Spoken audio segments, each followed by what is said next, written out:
Terima kasih atas kesempatannya untuk memaparkan feedback untuk buletin Silacak pada kesempatan kali ini, yaitu pada Cakwe.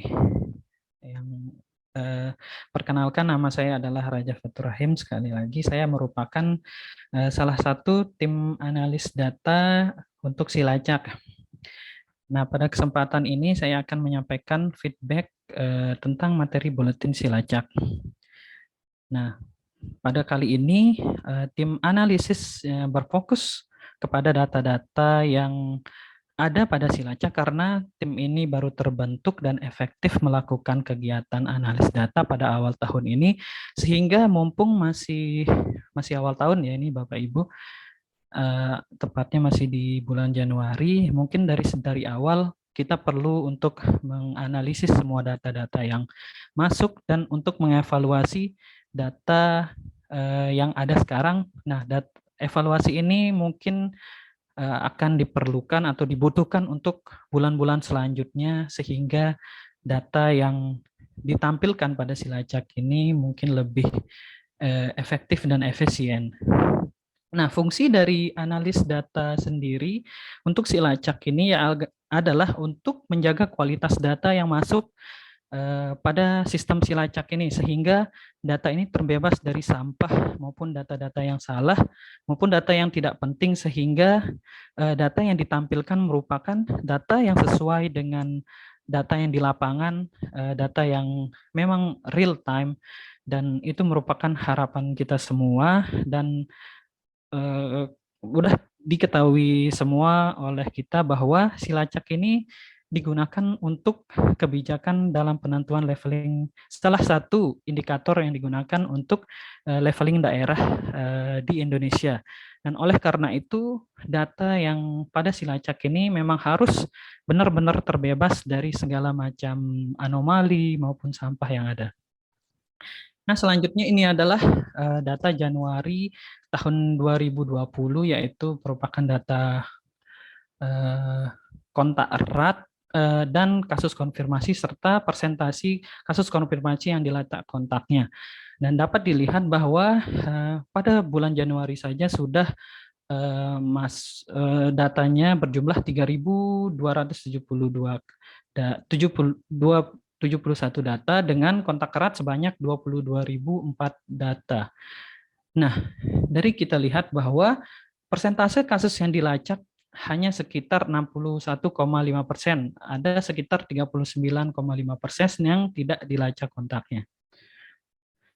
Nah, dalam menganalisis data, kita menggunakan suatu tool yaitu 4C, yaitu completeness, current, timeliness, correct, dan konsistensi.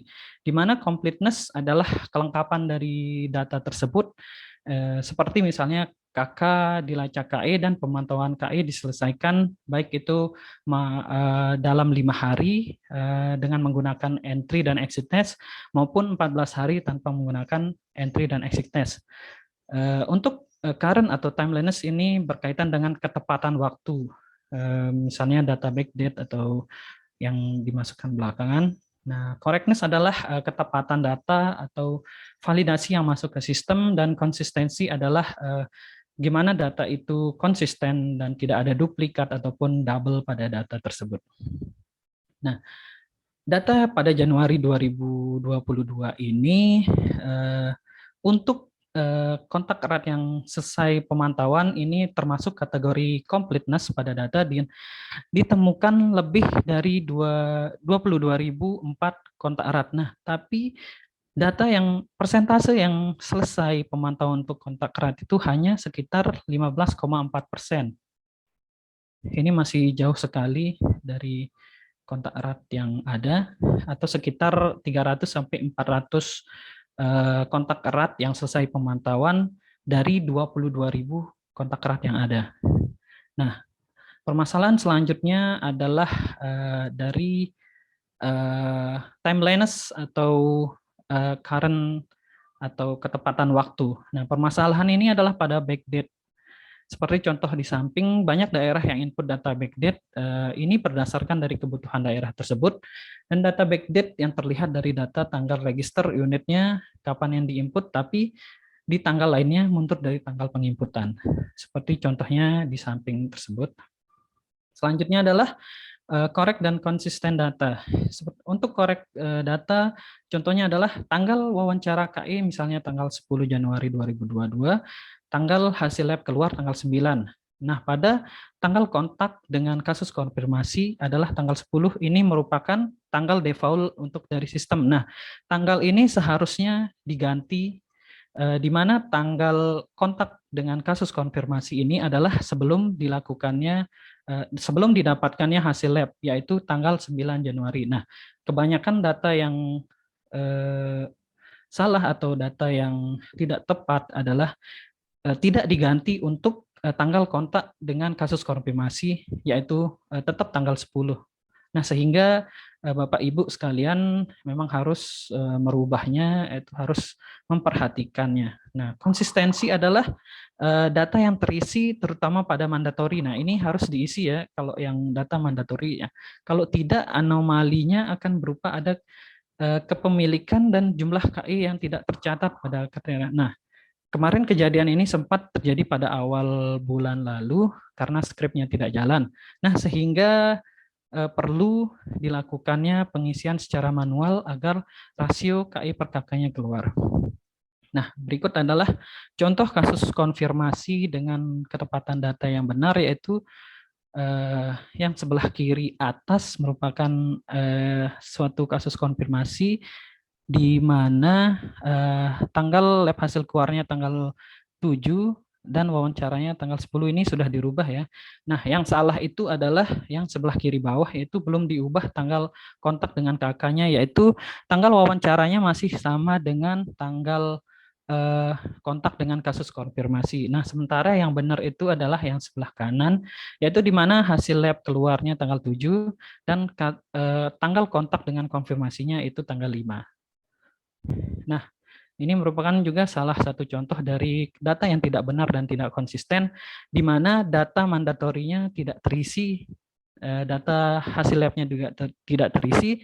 Nah, yang tidak konsisten dari ini adalah dapat dilihat bahwa kategori tempat terpapar adalah rumah, tetapi tempat lokasi terpapar adalah kampus. Ini merupakan data yang tidak konsisten, yang harusnya diperhatikan dalam menginput KE maupun KK pada sistem Silacak.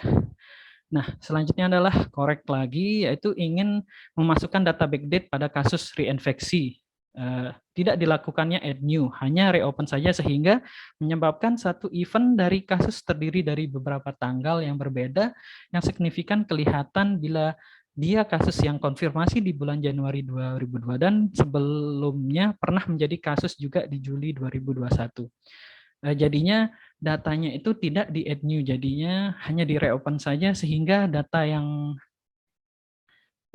ada itu terlihat lagi gitu.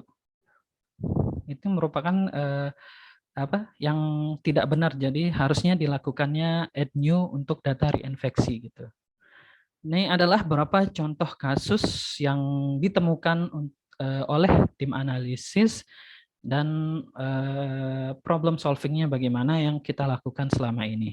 Berikan ini adalah input yang tidak terenroll, jadinya tidak ada kriteria kasus dan lainnya.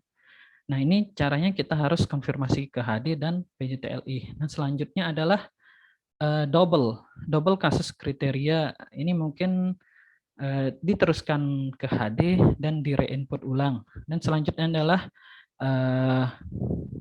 kasus konfirmasi tidak ada event.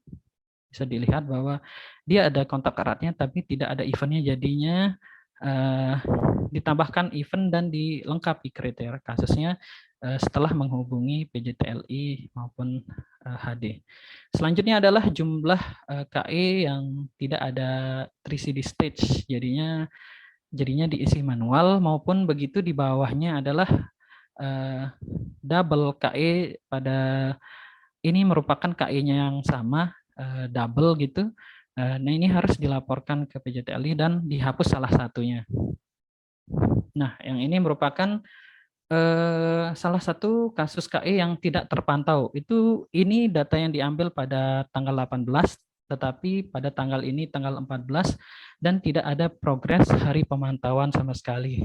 Nah, yang lainnya adalah kasus KE yang pada hari pemantauannya lebih dari 14 hari. Ini merupakan salah satu data yang salah ya, atau ini bisa disebabkan karena pada saat penginputan faktor sinyal juga terpengaruh, jadinya saat melakukan eh, menginput hari pemantauan jadi bisa jadi double karena masalah sinyal. Selain itu juga tim analis data juga akan melaunching dashboard yang baru terkait dengan kontak erat yang dapat dilihat. Nah, dashboard ini bisa diakses oleh Bapak Ibu sekalian agar memudahkan dalam memonitoring data yang masuk ke Silacak. Berikut adalah list indikator dashboard yang ada. Dan mungkin bisa diakses setelah ini akan dibukakan aksesnya untuk Bapak Ibu sekalian. Nah, lagi. Nah, berikut sudah selesai dari pemaparan yang saya sampaikan, bahwa mengingatkan sekali lagi bahwa ini bukan mencari siapa yang benar dan salah dalam melakukan input data, tapi ini sebagai evaluasi kita bersama untuk kedepannya kita dapat melakukan pengisian atau penginputan data mungkin lebih baik lagi. Begitu saja dari saya. Kekurangannya mohon dimaafkan. Jika ada yang perlu ditanyakan bisa disampaikan di akhir acara.